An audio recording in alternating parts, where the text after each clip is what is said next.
Hello students, इस lecture में हम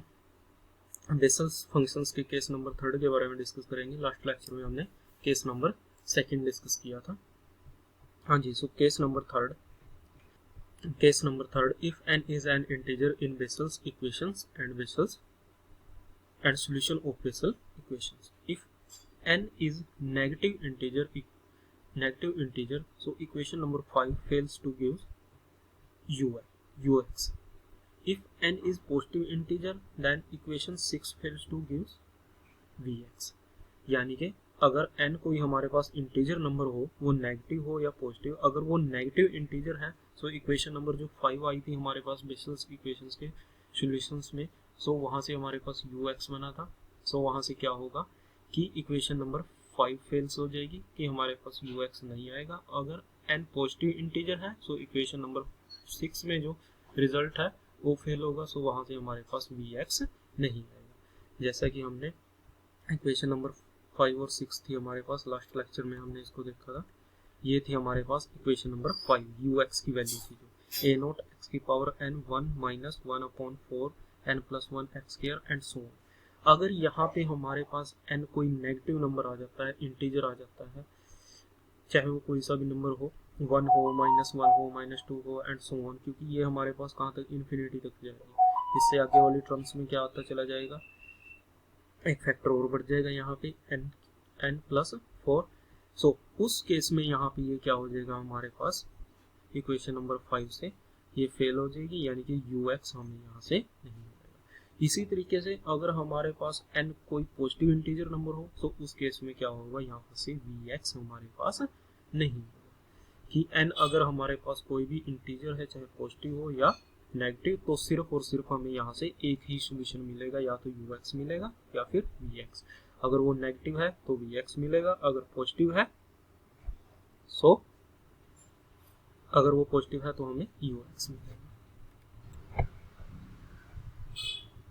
सो यही बात यहाँ पर है हमारे पास। thus if n is an integer we can obtain one of the solution, कि सिर्फ एक ही सोल्यूशन हमें मिलेगा। सो to find the another independent solution of Bessel equation we proceed as under। हाँ जी, हम दूसरे इंडिपेंडेंट सॉल्यूशन फाइंड आउट करने के लिए क्या करते हैं, यहाँ से लेट हम सपोज कर लेते हैं y इज इक्वल टू हमारे पास हो 5x jnx, यानी कि 5x कोई अनदर फंक्शन है इसका x का, be the second solution of Bessel's equation. ये हमने क्या मान लिया कि is the second solution of Bessel equation. अगर ये बेसल इक्वेशन का सॉल्यूशन है सो ये उसे सेटिस्फाई करेगा। सो यहाँ से हम क्या करते हैं, यहाँ से इसको डिफरेंशिएट कर देते हैं with respect to y। So therefore dy upon dx यहाँ से हमारे पास आ जाएगा 5x jnx प्लस 5x, यानी कि 5-x jnx plus 5x jn-x, यानी कि first order derivative of this, and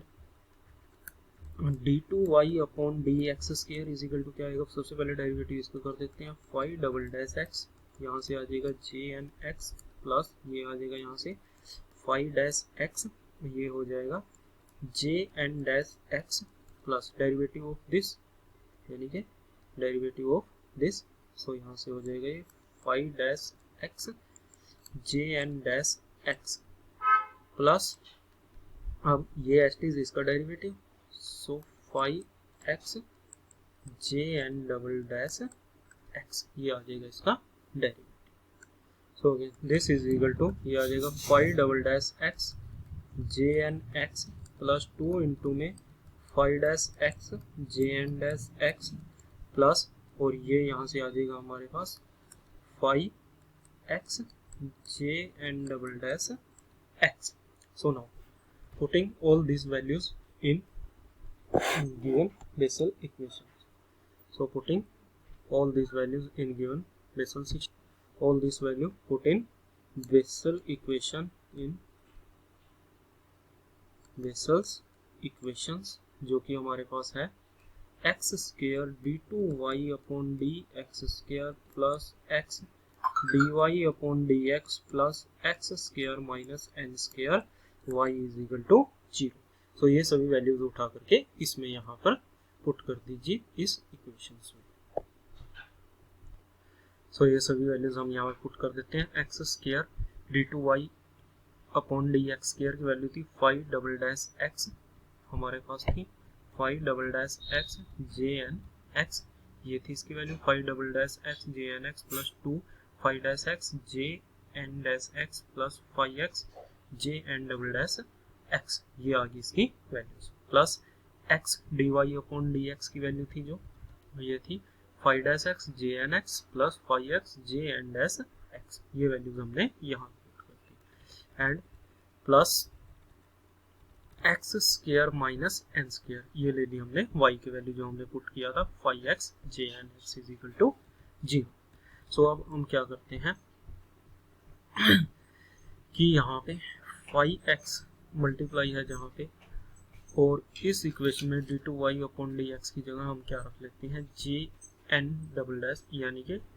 y की जगह हम क्या रख लें अगर इसमें जे एन एक्स, वो वाले कोफिशिएंट अलग कर लें हम, यानी कि इसकी मल्टीप्लाई हमने किसके साथ की, इसके साथ एक्स स्क्वायर जे n double dash x plus x into में, ये हमने कहाँ से लिया, यहाँ से x इंटू में जे एन डैश एक्स और इंटू में क्या है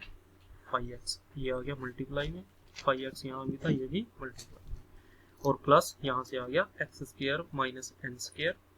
ये आ गया हमारे पास, और ये जे एन एक्स इंटू में 5x, इसको इस तरीके से हमने यहाँ पे लिखा कि जहाँ जहाँ पर भी हमारे पास 5x था सो मल्टीपल में था, उसको हम उसका कोफिशिएंट हमने एक अलग लिख लिया, और बाकी जो एक्सप्रेशंस बचा है उसे अलग ब्रैकेट में, यहाँ से x square 5 double dash x जे एन एक्स,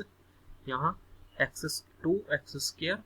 5 डैश एक्स जे एन डैश एक्स, ये ऑलरेडी एडजस्ट हो चुका है, यहाँ से बचा x 5 डैश एक्स जे एन एक्स, ये आ गया, ये एडजस्ट हो गया था, ये सो हमारे पास ये इक्वेशन, सो इसको मान लेते हैं हम equation number star. So now as j n x is a solution of equation number 1, जो हमारे पास बेसिक इक्वेशन थी ऑर्डर n की, अगर वो उसका सोल्यूशन हो तो वो क्या करेगा, उस इक्वेशन को सेटिस्फाई करेगा। सो देन क्या होगा, एक्स स्क्वायर जे n double dash x plus x into में J n dash x plus x square minus n square J n x is equal to 0 होगा। सो ये वैल्यू हमारे पास 0 होगी, बट ये वैल्यू अगर हम इक्वेशन नंबर स्टार में देखें तो क्या है, ये वाली, यानी कि ये पोर्शन हमारे पास 0 हो जाएगा। सो दिस इम्प्लाई, यानी कि so therefore equation number star implies, यहाँ से स्टार क्या बनेगी, ये 0 हो जाएगा, सिर्फ बचेगा क्या, x square 5 double dash x J n x plus 2x square 5 dash x J n dash x plus x 5 dash x J n x is equal to 0, ये इक्वेशन हमारे पास सिर्फ बचेगी। सो इस इक्वेशन को हम डिवाइड कर देते हैं with respect to, sorry divide कर देते हैं इसको हम किससे, एक्स स्क्वायर 5 डैश एक्स जे एन एक्स से। सो वी हैव, सो हमारे पास यहाँ से क्या होगा, अगर इस पूरी इक्वेशंस को हम डिवाइड कर देते हैं किससे, एक्स स्क्वायर 5 डैश एक्स जे एन एक्स से, तो यहाँ से क्या बचेगा 5 double dash x divide by 5 dash x plus यहाँ से 2 j n dash x divide by j n x, क्योंकि इससे हमने इसको डिवाइड कर दिया, और यहाँ पे क्या बचा फिर 5 डैश एक्स जे एन एक्स कैंसिल आउट, यहाँ पे बचा x अपॉन एक्स स्क्वायर, यानी कि 1 upon x is equal to 0। So final equation हमारे पास बची है, यानी कि दैट इज, अगर इसको हम डेरिवेटिव फॉर्म में या इंटीग्रेट करें इसको हम क्या लिख सकते हैं, d upon d x log 5 dash x, इसका डेरिवेटिव करेंगे 1 upon 5 dash x, 5 dash x का again derivative 5 double dash x, और इसी तरह से इसको क्या लिख लिया 2 divide upon d x log जे एन एक्स, और इसको d upon d x log x is equal to 0। Now integrating we have, अब इसको इंटीग्रेट कर दें, अब तो यहाँ से कितना आएगा log 5 डैश एक्स, ये आ जाएगा 2 log J n x plus log x is equal to some constant c, तो उसको हमने मान लिया log c। सो ये आ जाएगा, इसको लॉगरिथम की प्रॉपर्टीज के मुताबिक ये आ जाएगा 5 डैश एक्स, ये 2 इसकी पावर में चला जाएगा, j n square x into में x is equal to log c। So log से log cancel out, 5 dash x j n square x into में x is equal to c, so 5 dash x is equal to यहाँ से आ जाएगा c upon x j n square x। So integrating again with respect to x, so this value is equal to integral c upon x j n square x dx plus c dash, यानी कि हमारे पास value क्या आ जाएगी ये. So now putting this value in, so put this value in y is equal to इसमें 5x क्या लिया था हमने jn x. सो फाइव एक्स की वैल्यू यहाँ पे रख दीजिए, ये कितना हो जाएगा इंटीग्रल सी एक्स जे n square x plus c dash into में आ जाएगा जे एन एक्स, यानी कि वैल्यूज हमारे पास क्या बन जाएगी. सो ये वैल्यू पुट करने के बाद इसकी मल्टीप्लाई कर देते हैं हम बॉक्स में. सो ये कितना हो जाएगा जे एन की मल्टीप्लाई के साथ J n x integral c upon x J n square x d x plus c dash J n x. So thus the complete solution is, इसको क्या लिख लिया y is equal to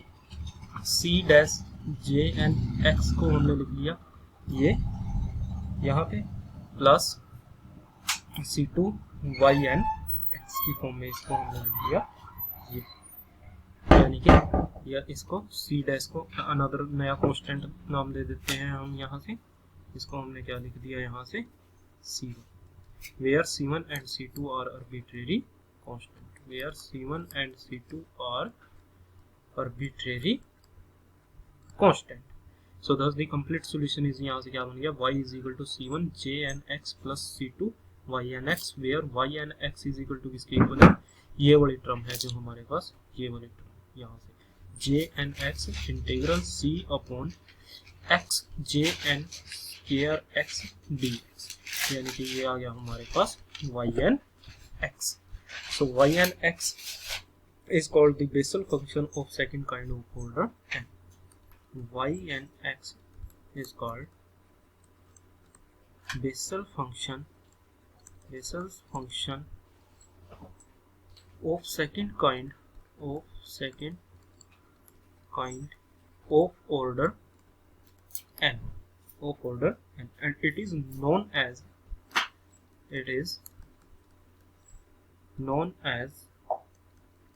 Newman series. This is Newman